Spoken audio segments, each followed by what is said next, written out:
The scent of sandalwood and expensive rain hung heavy in the air, but it was the heat radiating from him that truly blurred my senses. We were standing in the narrow hallway of the gallery, away from the hum of the crowd, where the lighting was dim and purposefully intimate. I leaned back against the cool plaster of the wall, my breath hitching as Julian stepped into my personal space. He didn't stop until the tips of our shoes brushed. The silence between us wasn't empty, it was charged, vibrating like a live wire.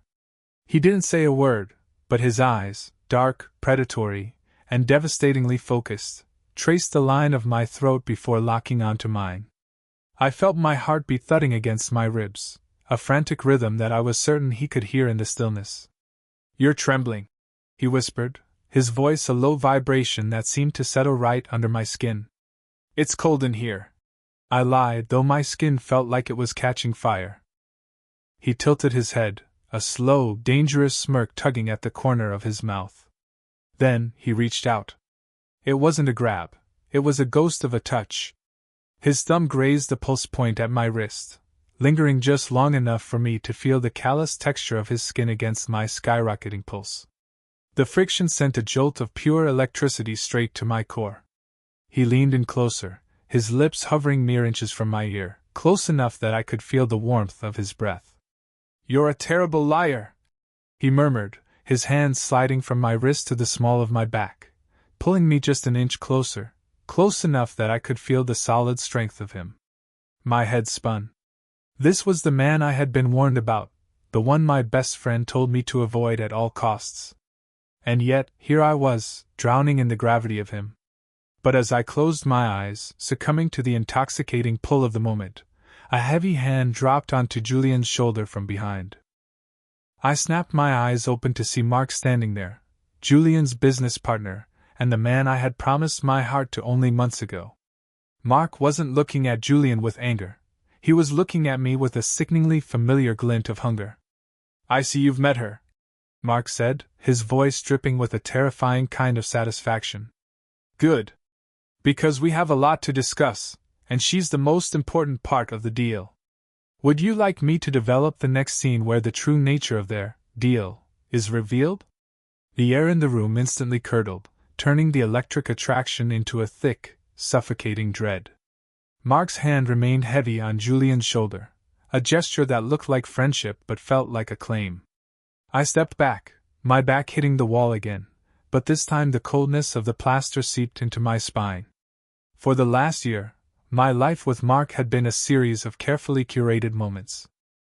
He was the man who had rescued me from a spiraling career, the one who promised stability and a love that felt like a fortress.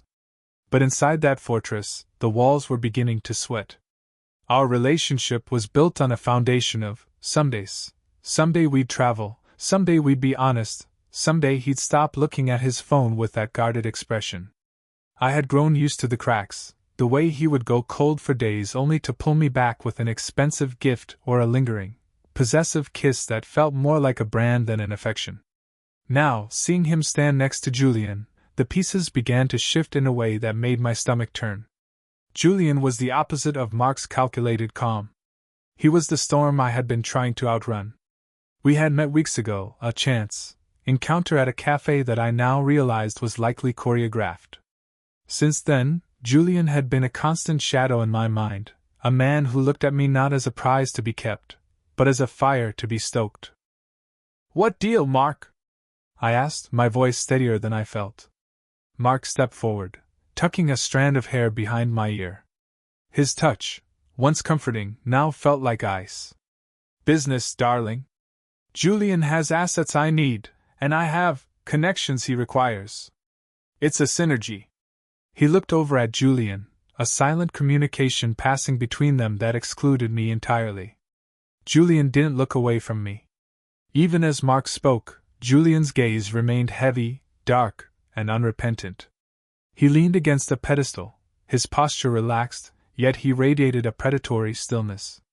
"Your husband is very ambitious," Julian said, the word husband tasting like a mockery on his tongue. "He's willing to trade almost anything to get what he wants." The tension in the room was a living thing, stretching between the three of us. My heart was still hammering, caught between the betrayal I sensed from Mark and the forbidden pull I felt toward Julian. I remembered the way Julian had looked at me earlier, the raw honesty in his hunger.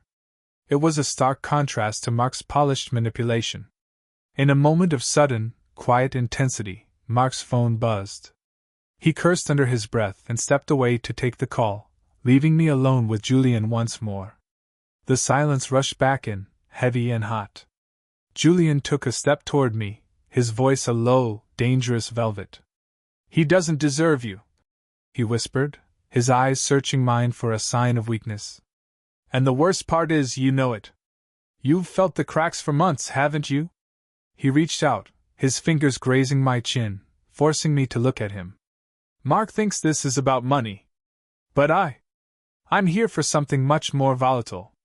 Would you like me to continue the story by revealing the specific price Julian is demanding from Mark?" Julian's fingers didn't just graze my chin, they lingered, his thumb tracing the curve of my lower lip with a boldness that made my breath hitch. The audacity of it, doing this while my husband stood only 10 feet away with his back turned, sent a rush of adrenaline and shame through my veins.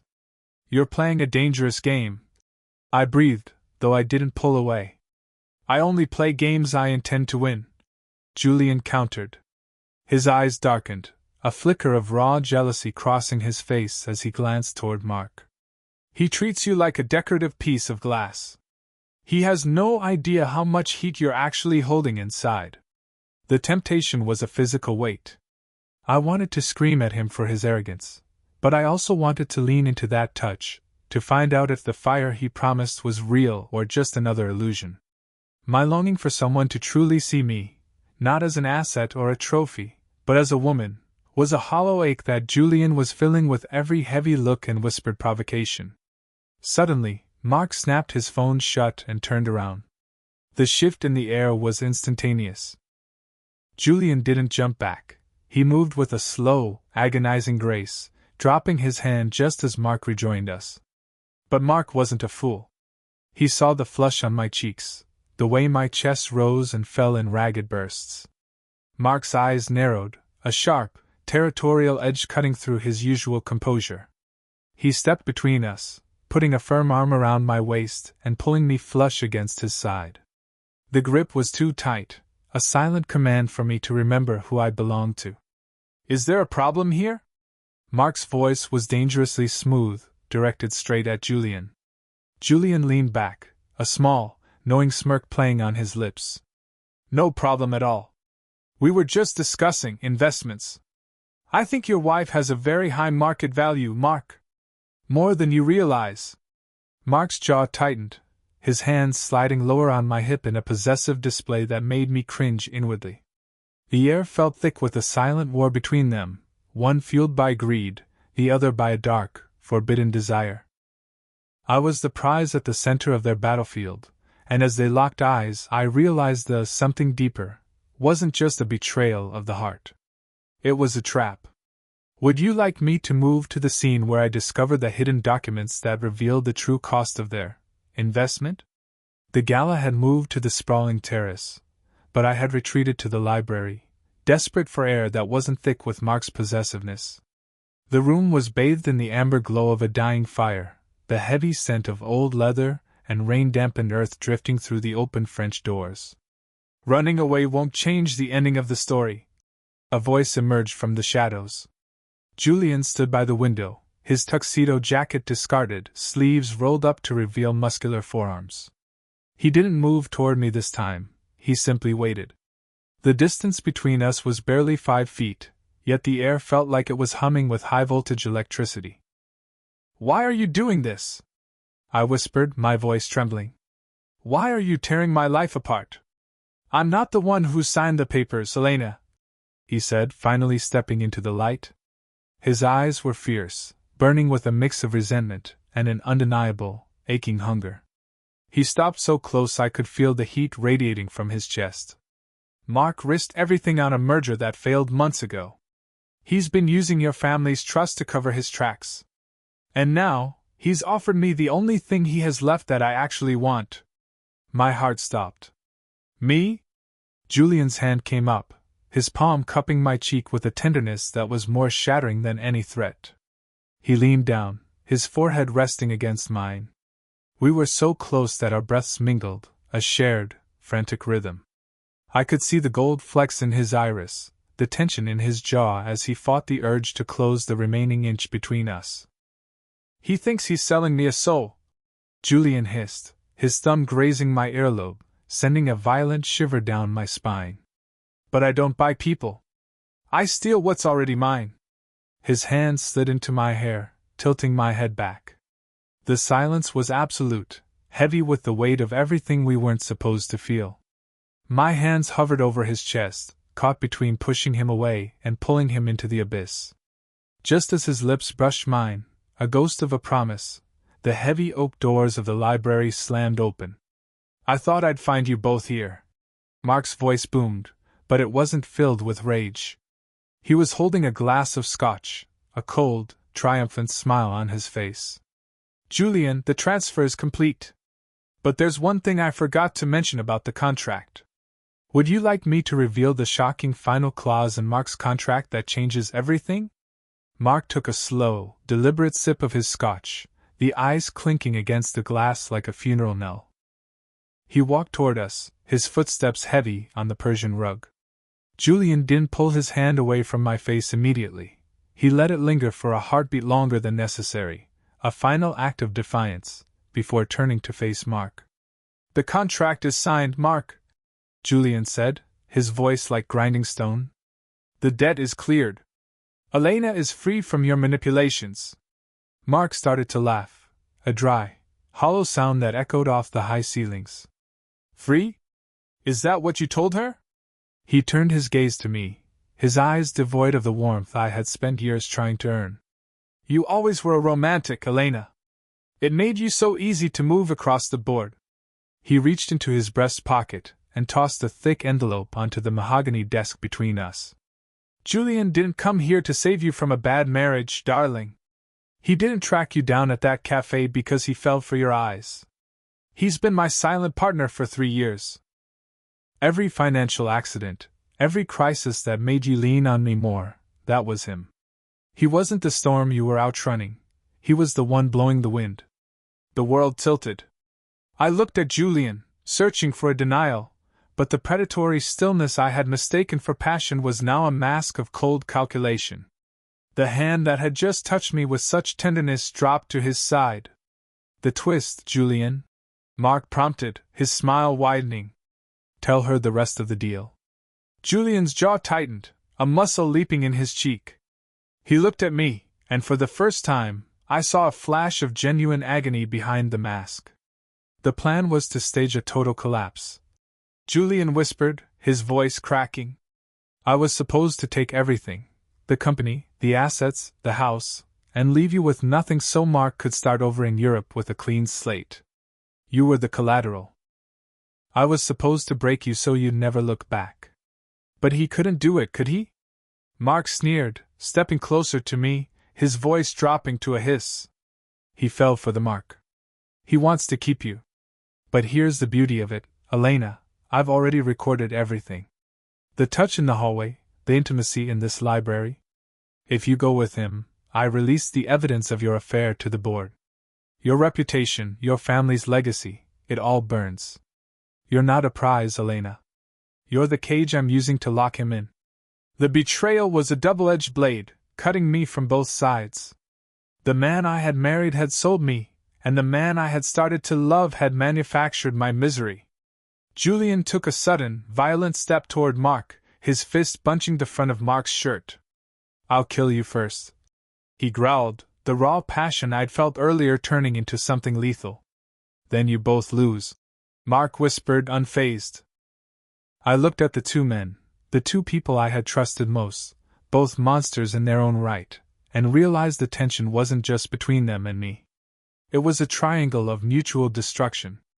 Would you like me to write the final confrontation where Elena decides whether to burn them both down or choose the lesser of two evils? The library felt like it was shrinking, the walls closing in as the air grew thin. I looked at Mark, his face a mask of smug entitlement, and then at Julian, whose hands were still trembling with the urge to destroy the man he had once called a partner. They were both waiting for me to break, to cry, or to beg for mercy. Instead, I started to laugh. It was a cold, sharp sound that sliced through their posturing. "You both think you're so brilliant," I said, stepping away from the wall and into the center of the room. "Mark, you think you've used Julian to clear your debts. Julian, you think you can save me from a trap you helped build." I walked over to the desk and picked up the thick envelope Mark had tossed down. "But you both forgot one thing. I'm the one who handles the trust's digital signatures. I've known about the synergy for weeks." Mark's smile faltered. "Elena, don't be dramatic. You don't have the stomach for. I have the stomach for survival," I snapped. I pulled a small flash drive from my evening bag, the one I'd been carrying all night. "While you were recording us in the hallway, Mark, I was finishing the transfer of the trust's remaining liquid assets into a private account in my name only. Your transfer didn't go to Julian's firm. It went to a shell company that's already been dissolved." The silence that followed was deafening. Mark's face turned a sickly shade of gray as he lunged for the desk, but Julian was faster. He stepped in front of me, his body a solid shield, but I didn't need his protection anymore. "Get out, Mark," I said, my voice as steady as a heartbeat. "The police have the records of your embezzlement. You have 10 minutes before the security I hired arrives to escort you off the property. If you mention my name or leak a single photo, the evidence goes to the federal prosecutor instead of just the board."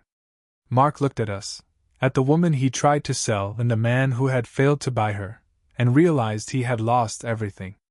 Without a word, he turned and fled, the sound of his frantic footsteps echoing down the hall.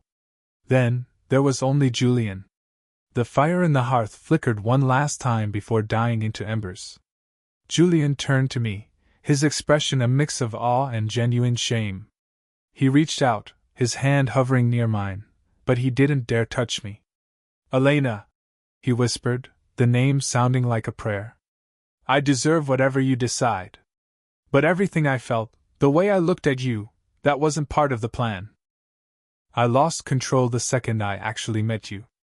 I looked at him, seeing the man who had deceived me and the man who had been willing to throw away a fortune just to keep me. The attraction was still there, a dark, pulsing wire between us, but it was no longer fueled by secrets. "You have a lot to make up for," I said, my voice low. I closed the distance between us, placing my hand over his heart. It was racing, just like mine. "And I don't trust you." "Not yet." Julian leaned down, his lips brushing my forehead with a desperate, lingering heat. "Then let me spend the rest of my life earning it. Would you like me to write an epilogue showing how they rebuild their lives 6 months later?" 6 months later, the air was no longer thick with the scent of damp earth and library dust. Instead, it smelled of sea salt and blooming jasmine. The balcony of our villa in Amalfi overlooked a Mediterranean so blue it looked painted. The sun was dipping below the horizon, painting the sky in strokes of violent violet and soft gold. I felt him before I heard him. It was that familiar shift in the atmosphere, a warmth that settled against my back as Julian stepped out to join me. He didn't reach for me immediately. There was still a carefulness in his movements, a profound respect for the boundaries we had spent the last half-year rebuilding. "The gala in Milan called," Julian said, his voice a low, soothing velvet. "They want us to attend the opening next month." I turned in the circle of his arms, leaning back against the stone railing. "And what did you tell them?" "I told them my partner makes the decisions now," he murmured, a soft, genuine smile touching his lips, a smile that no longer held a trace of the predator I'd first met. He reached out, his fingers tracing the line of my jaw with a tenderness that made my breath hitch, not out of fear, but out of a deep, resonant belonging. The journey hadn't been easy. We had spent months in the wreckage of our pasts, stripping away the lies until there was nothing left but the raw, honest attraction that had started it all. I had watched him dismantle his own empire of manipulation, brick by brick, just to prove he was the man I deserved. "I think we should stay here," I whispered, sliding my hands up his chest to rest behind his neck. I could feel his heart beating, steady, strong, and entirely mine. I like the quiet. Julian leaned in, his forehead resting against mine. The tension that used to feel like a trap now felt like a tether. I'd stay anywhere, as long as the view looks like this, he whispered, his eyes locked onto mine with an intensity that still made my skin catch fire. He didn't rush the moment. He waited until I pulled him closer, closing the final inch of space. When his lips finally met mine, it wasn't a claim or a deal, it was a promise. It was soft at first, a slow exploration of forgiveness, before deepening into the passionate, hungry heat that had always lived between us. In the silence of the Italian twilight, the ghosts of the wrong people and the wrong choices finally faded away. I had walked through the fire of betrayal and come out the other side, not as a prize or a victim, but as a woman who had finally found the right person in the most unexpected way.